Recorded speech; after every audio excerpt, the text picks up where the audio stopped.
राम राम गलेर लोत फर्केँ म। हजुर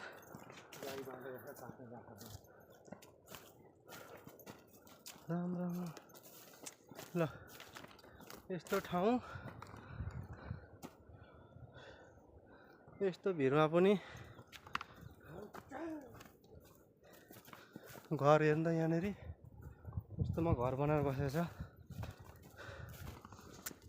ल हेर्नुहोस् त राम राम राम ल चिटिक्क सानो घर एकान्त ठाउँमा बस्नु सकिगयो।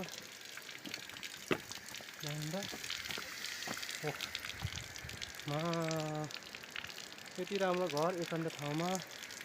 यता तल भिर पारी भिर पाखाबारी यहाँनिर धारा हेर्नुहोस् त। ओफ ए गरेर हैरान अन्त पछाडिको घर चिटिक्क यस्तो एक्लो ठाउँ पाउनु नि मजा आउँछ होला। एकजनै बस्छ क्या घर मान्छे हो त्यहाँ मान्छे थिएन होला। एकान्तमा छ नि एउटा घर नि मान्नै पर्छ हो हेर्नु त। यहाँ त नि मकै भन्दा केही नहुँदो रहेछ त होइन।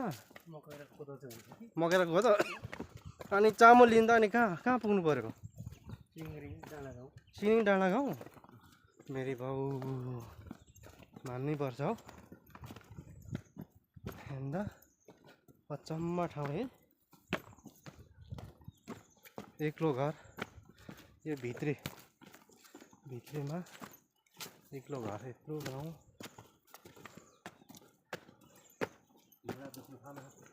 धेरै हिँडेर ल त्यो पारीको घर अझै देखिरहेछ। एकान्त त्यहाँ माथि खास कसले खेदेको रहेछ? पहिरोले हो। ल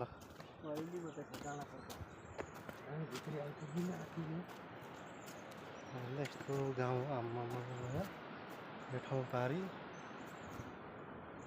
यो माथि चाहिँ पुरै शिर्पा मात्रै छ भन्छ। हाम्रो यहाँ